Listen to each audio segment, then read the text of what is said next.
our next guest is joining us from Washington, D.C., Joe Shaheen with Human Alliance, and it's a consulting firm, and we're talking about the concept of a peer review. I'd have to say, Joe, that a peer review can get a little bit catty and competitive, right? Yeah, that's absolutely correct. First of all, great to be here, Lauren, and I want to say great job on guessing that the Ravens were going to win the Super Bowl. A lot of people are uneducated guess, but you know, it was my hunch. Yeah, well, as it turns out, it was true. So you might have a knack for it.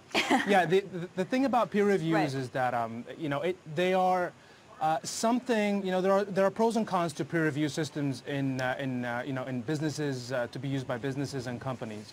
And the most important thing, of course, is for whoever wants to implement those systems to understand whether they actually make sense for their companies or not. Okay. What they could, what could happen is you could have a lot of going back and forth on who did what and how things should work and who's performing well. And then it could also create kind of a culture of, you scratch my back and I'll scratch yours. Gotcha. So Yeah. what are some tips for companies when deciding if they should do a peer review?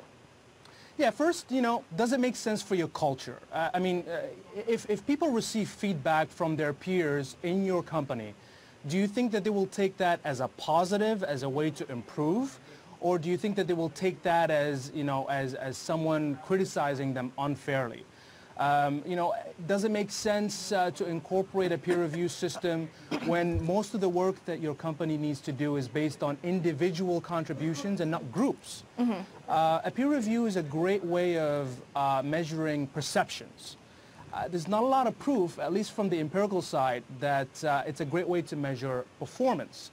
So you have to take that into consideration when you're deciding whether to implement one. Okay. Something else, will it be accepted? Number one complaint we get from employees is, well, you're evaluating me in this way, and I don't really understand what it has to do with my job. I don't understand why you're evaluating me this particular way. And so buy-in when it comes to performance evaluations is actually a very important thing. You got to convince every employee that the way that you're going to evaluate him or her is going to be fair and that they are set up for success. And would you say, Joe, that oftentimes the wrong people are, even if it's not a peer review, if it's a manager review, sometimes the wrong department does that review. So the employee who was just reviewed winds up saying, but you don't even really know what I do. You don't understand how this works.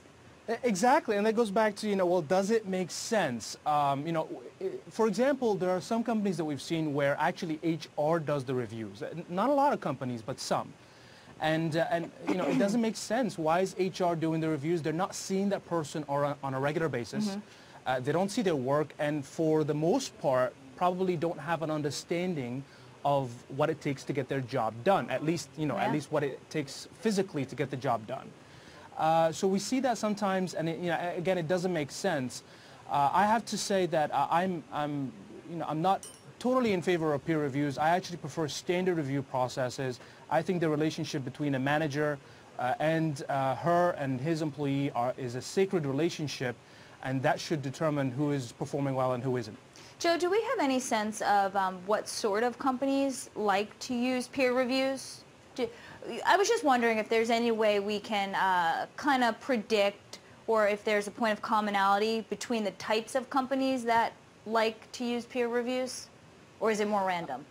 I think I'll give you a statistic. About 5 years ago, it was estimated that 90% of Fortune 500s used some system of peer review for evaluation purposes. And more specifically, I think what they used is something called a 360. And a 360 gets you input from everyone, your peers, your bosses, even your own employees. Right.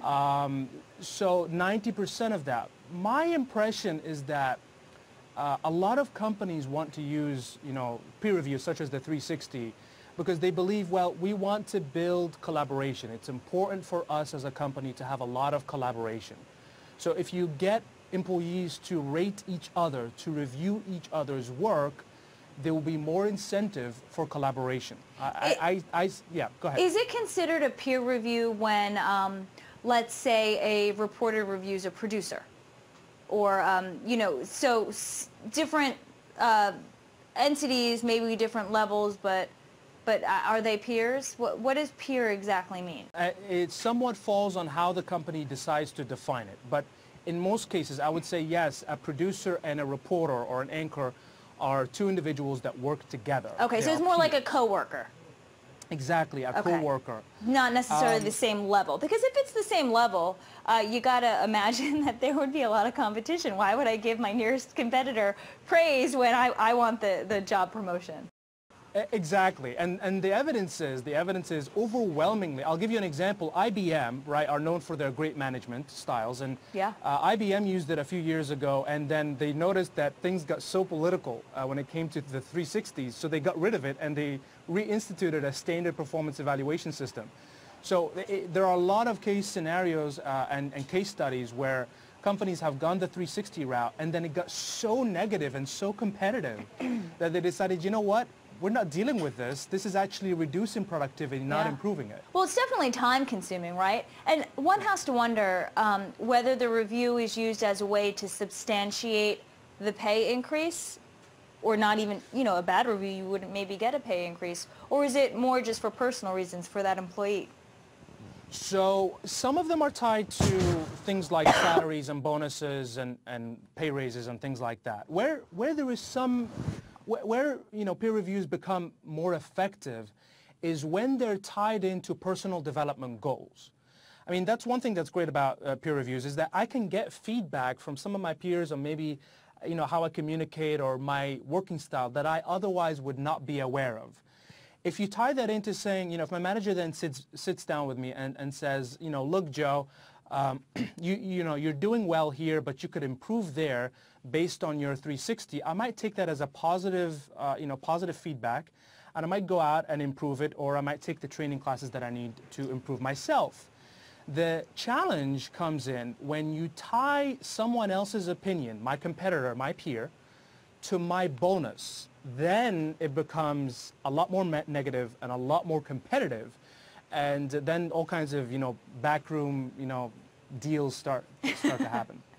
Joe Shaheen, thank you so much for coming on. I want to apologize to you if I coughed during our segment. I'm fighting something here, and well, I've got that tickle in my throat. Thank you so much. We're going to show your website on our screen right now, humanalliance.com.